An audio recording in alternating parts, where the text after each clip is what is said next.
Tonight on Rogue Traders, Britain's most notorious kitchen tycoon comes out fighting. You've just stuck your biro up my nose, I wouldn't do a Vance. thing like that. We meet the government-approved roofer who likes to con the elderly. I can tell you that that is a well-rehearsed scam. This rogue aerial fitter finds himself talking to a television. Hi there, Paul. How you doing? Hello, Matt.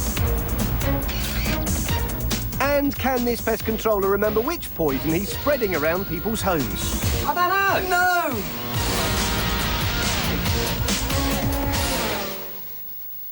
No! Normally respond to cold callers, but she was impressed by their membership of a whole range of trade bodies, including, yes, Trustmark. They seemed to be a really reputable firm. They had various badges telling me that, you know, they knew what they were doing.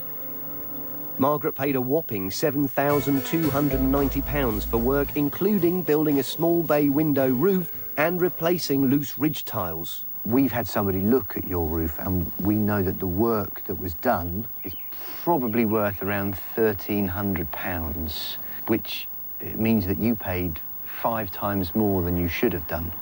Is that, well, I can't imagine how that makes you feel, really. Makes me feel very foolish. Well, Margaret, you're not foolish. You've been scammed. Margaret's neighbour, Barbara Leveridge, had a narrow escape when Munro quoted her £3,850 for work that mostly wasn't needed. But when she tried to warn her elderly neighbours, she was confronted by one of Munro's men. He pointed his finger and wagged it in my face and said, "It's people like you that need to keep their noses out of other people's business." And I said, "I am just watching out for the elderly." I said, "I'm a pensioner, but these people are a lot older than what I am." An actor who is typecast, rather, as an elderly gentleman. We also have an expert, Barry Cross, surveying legend. Munro Solutions arrive. Hello, who's this? Yeah, van's just coming up, Cyril. And it's one of their main men. It's the boss's son, Alex Munro.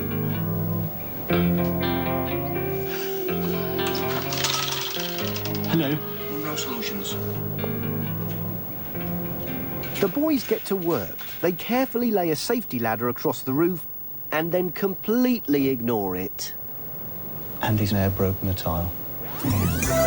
Let's see that again. Check out the falling roof tile there. Good. There it goes.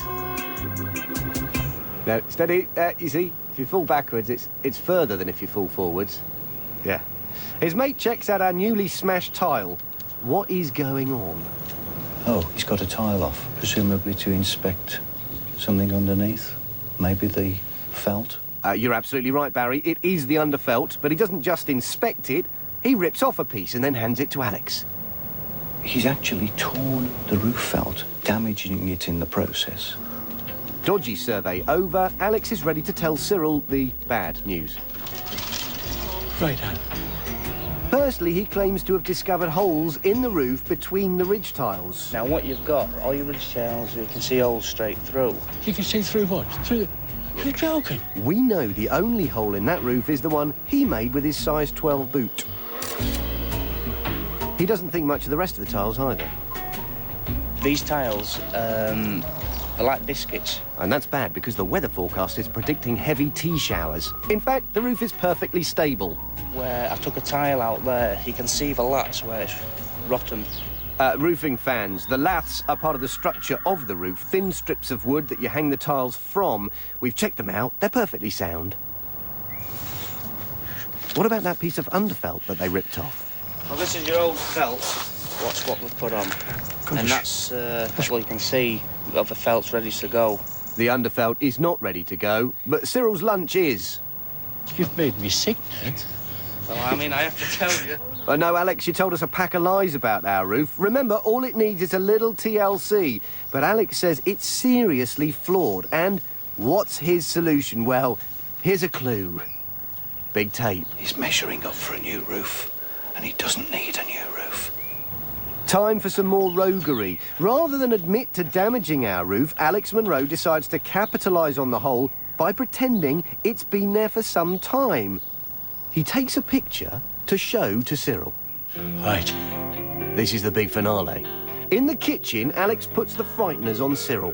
Let me show you these pictures on here, and you'll be able to see exactly what I'm telling you. You got absolutely loads of broken tiles on there. Let me zoom into these lats. You can see white stains of water, what's been on there. You can see... Yeah. It's all... Yeah. It's all old stuff. God, that's frightening, isn't it? What we're going to do is strip all your roof off, put all brand new felt and lats. He's trying to sell us a new roof. And all this comes to what? Everything for all your new roof, removal of all waste, works out at 12,420 plus VAT. Oh. Sorry. That's outrageous. That's utterly excessive. That's 14,283 for all those things that you've listed all there. For a new roof which we don't need. And even if we did, Barry. A new roof should cost no more than 4,000 on this house. Outrageous. How much does he want just to repair the roof? You'd be looking round about 4.5, something like that, to get that basically sorted out. What, 440? No, 4,000, about 500. 4,000? 10 times as much as it should cost. Yes, repairing our roof should only cost £500. I'm doubting my sanity here. Well, look, will you leave that quote with me, please? Thanks very much. I can tell you that that is a well-rehearsed scam. Take a roof tile off as a demo. Take a bit of felt off. You, as a layman, don't know whether that's good or bad. And then say you need a new roof. It's the Yorkshire-based roofing firm we've uncovered preying on the elderly. Pow! This is Ken Munro, who runs the company. They've been charging huge sums for unnecessary work.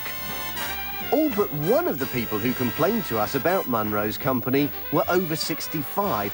And you can understand why they do it, because look, the company had the government seal of approval in the form of the Trustmark scheme. Its logo was proudly displayed on the company's website, offering misplaced reassurance to customers. We know Trading Standards had been receiving complaints about Munro Solutions, and we also discovered that the Federation of Master Builders kicked them out after complaints. But unfortunately, no one told Trustmark about this, so Mr. Munro's company stayed on the list of government-approved traders. So, to balance things out, we've developed our own accreditation scheme, especially for rogues.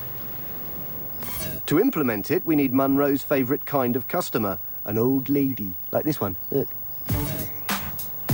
We get a house in Barnsley and we cram it full of little cameras.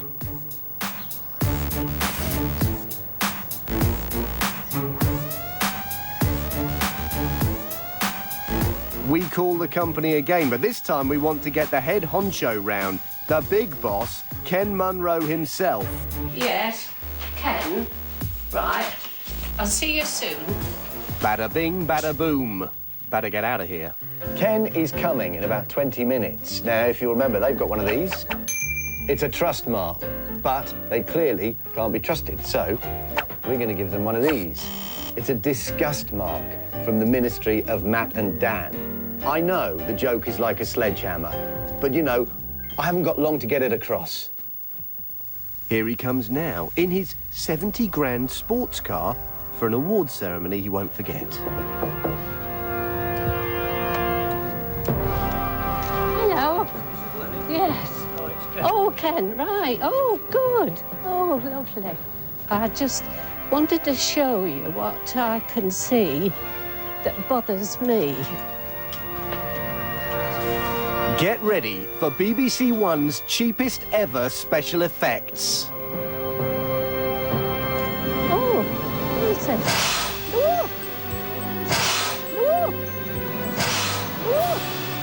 Congratulations. We're awarding you the disgust mark. I'm Matt Orr from BBC Rogue Traders. How are you? Yeah, we're awarding you the disgust mark to replace your trust mark.